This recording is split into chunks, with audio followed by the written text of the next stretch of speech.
माननीय राकेश सिन्हा जी, सिर्फ सभापति महोदय, माननीय राकेश जी सिर्फ 10 मिनट, सिर्फ 10 मिनट।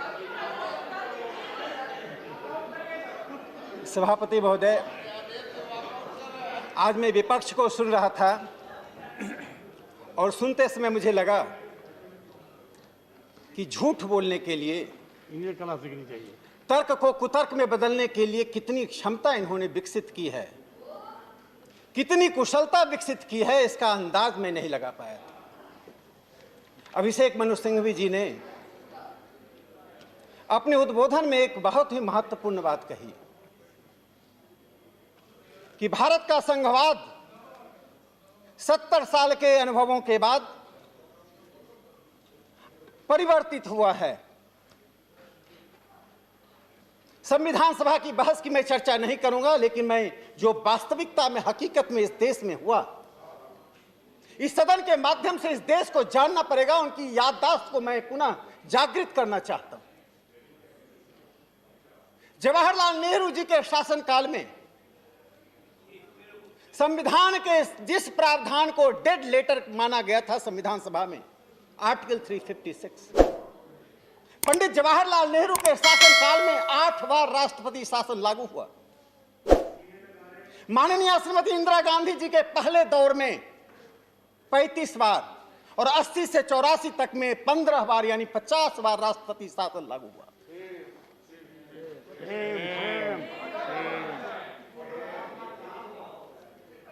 नरसिम्हा राव जी के शासनकाल में और मनमोहन सिंह जी के शासनकाल में 12 और 11 बार राष्ट्रपति शासन लागू हुआ।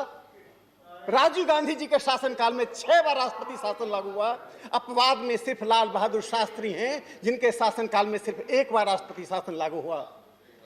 जिस देश में चुनी हुई सरकारों को आप दूध में मक्खी की तरह निकाल कर फेंकते रहे और इस सदन में बैठकर आप लोकतंत्र का प्रवचन कर रहे हैं। मैं उस मुद्दे पर नहीं बोलना चाहता हूं अधिक। मैं दूसरा प्रश्न उठाना चाहता हूं। क्या था? कृपया बैठकर। सभापति महोदय, जब मान्यता गलत हो जाती है किसी सिद्धांत की, wrong assumptions lead to the wrong conclusion. हम हाउस ऑफ एल्डर्स हैं, हमारी आयु चाहे कुछ भी हो, लेकिन पूरा देश यह अपेक्षा करता है कि कम से कम 25% हम दलीय सीमाओं से उठकर संविधान की बात करें, संसदीय जनतंत्र को समृद्ध करने की बात करें। देश हमसे अपेक्षा नहीं करता है उन मुद्दों पर जो राष्ट्रीय हित का मुद्दा है, जो दूरगामी रूप में कोई नहीं जानता कि 25 साल बाद दिल्ली में किसकी सरकार होगी। कोई नहीं जानता कि दिल्ली में जहां केजरीवाल साहब हैं वहां किसकी सरकार होगी। लोकतंत्र में कोई भविष्यवाणी नहीं कर सकता। यह देश तो रहेगा, बाबा साहब अंबेडकर का संविधान रहेगा। मैं उस मान्यता की बात करना चाहता हूं। सिंघवी साहब, ये बोलना है कि पूरी दुनिया में जहां जहां फेडरल सिस्टम है, सभी देशों के पास राजधानियां हैं। प्लीज बैठ। ऑस्ट्रेलिया की राजधानी कैनबरा से लेकर नेता विरोधी दल बोल रहे हैं। अमेरिका की राजधानी वाशिंगटन, नाइजीरिया की राजधानी अबुजा, इथियोपिया, बेल्जियम, आप किस देश का नाम लेना चाहते हैं? इन सभी देशों की राजधानियों को 2 भाग में हम बांटते हैं, एक फेडरल डिस्ट्रिक्ट, दूसरा एक नेशनल कैपिटल टेरिटरी। ऑस्ट्रेलिया की राजधानी में जो सरकार है उस पर कॉमनवेल्थ की सरकार, कांग्रेस का की जो कानून है वो प्रिवेल करता है।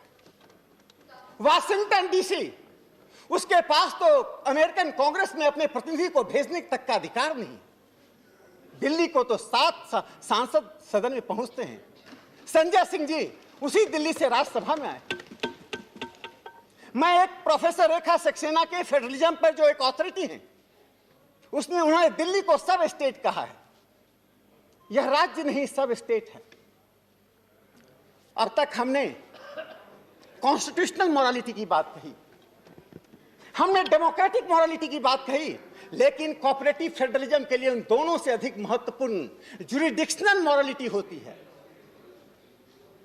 यदि जुरिडिक्शनल मॉरलिटी का उल्लंघन हुआ तो लोकतंत्र तो दूर रहा, फेडरलिज्म नहीं चल सकता है। अलग अलग सरकारें अलग अलग राज्यों में अलग अलग समयों में बनती हैं, यही डेमोक्रेसी का, लोकतंत्र का वैशिष्ट्य है। और आने वाले जनादेश को स्वीकार करना, सहनशीलता के साथ सहर्ष स्वीकार करना हमारा कर्तव्य है। माननीय जगत प्रकाश नड्डा जी ने हस्तक्षेप करते हुए क्या कहा? भारतीय जनता पार्टी का एक उदाहरण बता दीजिए जिस तरह से नमूद्रीपाद की सरकार को जवाहरलाल नेहरू ने हटाया, जिस प्रकार आंध्र प्रदेश केरल में 6 बार सरकारें कांग्रेस ने हटाई। सिद्धार्थ शंकर रे बंगाल के गवर्नर थे, 67 से लेकर 72 तक बंगाल में क्या हुआ? बंगला कांग्रेस सीपीएम सीपीआई की जो सरकार थी और गवर्नर के बीच जो युद्ध हुआ, बंगाल के लोग जानते हैं।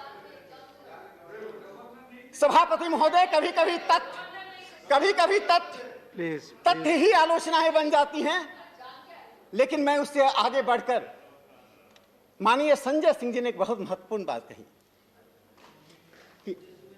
कि दिल्ली की सरकार दुनिया की सबसे बेहतरीन सरकार है। थोड़ा मैं इस पर प्रकाश डाल दूं। मैं इस पर बोलना नहीं चाहता था, कहिए तो मैं चुप हो जाऊं, कहिए तो मैं चुप हो जाऊं। यदि आप सुनने की क्षमता रखते तो बताता हूं। दिल्ली हाईकोर्ट की जस्टिस गीता मित्तल और दूसरे जस्टिस हरिशंकर जी ने अपने जजमेंट में दिल्ली सरकार पर 2018 में क्या कहा था? करावल नगर के एक स्कूल में जहां 2600 छात्र हैं, वहां ना टॉयलेट की व्यवस्था थी, ना पानी की व्यवस्था थी। यह दिल्ली की सर्वोत्तम सरकार है जिसका संयुक्त राष्ट्र प्रशंसा करता है। मैं एक दूसरा उदाहरण दे रहा हूं। लाजपत नगर में, कालका जी में बी ब्लॉक में एक सरकारी स्कूल है। उस सरकारी स्कूल की मंजिलें जर्जर हो चुकी हैं, 500 छात्र हैं, कभी भी बिल्डिंग गिर सकती है। और दिल्ली सरकार ने 5 सालों में क्या किया? 511 करोड़ रुपया एडवर्टीजमेंट पर खर्च किया। मुंबई एडिशन के अंग्रेजी अखबार के फ्रंट पेज पर दिल्ली के स्कूल के रिजल्ट के विज्ञापन देने के पीछे दिल्ली सरकार की मंशा जो भी हो, मैं एक दूसरी बात करना चाहता हूं। 511 करोड़ में 2666 स्कूल के कमरे बन सकते थे। दिल्ली सरकार में अभी अरविंद केजरीवाल जी ने कहा राम राज्य लाना चाहते हैं। मुझे खुशी हुई राम राज्य का प्रयोग कर रहे हैं, लेकिन शराब का इक्वल डिस्ट्रीब्यूशन से राम राज्य नहीं आता है, पानी के इक्वल डिस्ट्रीब्यूशन से राम राज्य आता है। 24 साल की आयु को घटाकर 21 साल के लोगों को शराब पिलाकर, शराब की वैधानिकता देकर आप कौन सा राम राज्य दिल्ली में लाना चाहते हैं? मैं अरविंद केजरीवाल जी से पूछना चाहता हूं।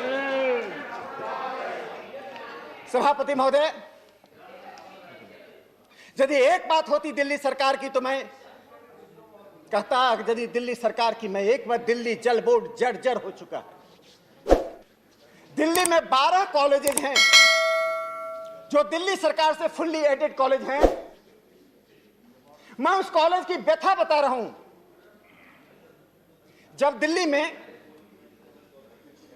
कोरोना से संक्रमित लोगों के कारण, लॉकडाउन के कारण लोगों को वेतन देने की बात चल रही थी कि हर किसी को वेतन दिया जाए, तो दिल्ली के कुछ कॉलेजों का मैं आंकड़ा देना चाहता हूं। राजगुरु कॉलेज में 4 महीने तक लॉकडाउन में कर्मचारियों को, शिक्षकों को वेतन नहीं मिला, सफाई कर्मचारियों को वेतन नहीं मिला, अदिति महाविद्यालय में वेतन नहीं मिला, महाराजा अग्रसेन कॉलेज में वेतन नहीं मिला, 12 कॉलेजों में वेतन नहीं मिला। जो मिला मैं बता रहा हूं, एक उदाहरण देना चाहता हूं। राजगुरु कॉलेज में आपके जमाने में नहीं मिला, जितना पैसा मिलना चाहिए था उसमें 23 करोड़ रुपया अभी तक कम मिला है। आप अनुमान लगाइए, वहां के सफाई कर्मचारी, वहां के सामान्य शिक्षक, उनका जीवन कैसे चल रहा होगा। सभापति महोदय, माननीय राकेश जी प्रधानमंत्री कंक्लूड करिए। कंक्लूड प्रधानमंत्री नरेंद्र मोदी जी ने कोऑपरेटिव फेडरलिज्म की बात कही, आपने उसका माहौल उड़ाया। देखिए, हमारे झूठ बोलने से तथ्य नहीं बदलता है। इस देश में एक नेशनल डेवलपमेंट काउंसिल हुआ करता था। एनडीसी की मीटिंग हमारे विद्वान मित्र सिंघवी साहब बताएंगे कि साल में कितनी बार होती थी। एनडीसी की मीटिंग में मुख्यमंत्री इकट्ठा होते थे और सभी मुख्यमंत्रियों के बीच में प्रधानमंत्री और कुछ मुख्यमंत्रियों का भाषण होता था, इंटरेक्शन नहीं होता था। प्रधानमंत्री नरेंद्र मोदी जी के 6 साल के शासनकाल में मुख्यमंत्रियों के साथ जो संवाद हुआ है, लोकल सेल्फ गवर्नमेंट को जो लेजिटिमेसी दी गई है, उनके साथ संवाद हुआ है, कोऑपरेटिव फेडरलिज्म वह नहीं है तो और क्या है? माननीय राकेश जी, बस मैं कंक्लूड कर रहा हूं। मैं विपक्ष को इतना ही कहना चाहता हूं कि राष्ट्रीय राजधानी की दिल्ली यह देश की अस्मिता का प्रतीक है। महाराष्ट्र, पंजाब, बंगाल, असम, पूर्वोत्तर सभी लोग यहां आते हैं। दुनिया के सभी भागों से लोग यहां आते हैं।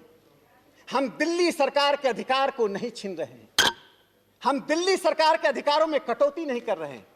हम दिल्ली सरकार के साथ जो यूनियन टेरिटरीज के रूप में जो व्यवस्था हुई थी, माननीय राकेश जी प्लीज कंक्लूड। जो जुडिक्शनल मॉरलिटी का उल्लंघन हुआ था, उस उल्लंघन को समाप्त करते हुए please conclude now Rakesh ji. हम फॉर्मलाइज, औपचारिकता पूर्ण फॉर्मलाइज कर रहे हैं। मुझे लगता है यदि कांग्रेस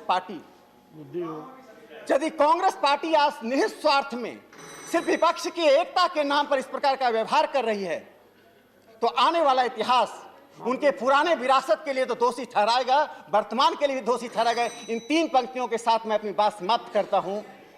कुपथ जो पथ दौड़ाते पथ निर्देशक हुए हैं, लाज ले आती जिनकी कृति से धृति उपदेशक हुए हैं। मूर्त दम कढ़ने वाले शील विनय परिभाषा, मरण रक्त मुख से देते जन को जीवन की आशा। दिल्ली की दंगा का इंजीनियरिंग करने वाले लोग आज हमें पंथ निरपेक्षता, लोकतंत्र और संघवाद का उपदेश देते हैं, तो मुझे हंसी आती है। कृपया ऐसा ना करें, इतिहास आपको माफ नहीं करेगा। धन्यवाद। धन्यवाद। माननीय मंत्री जी का जवाब।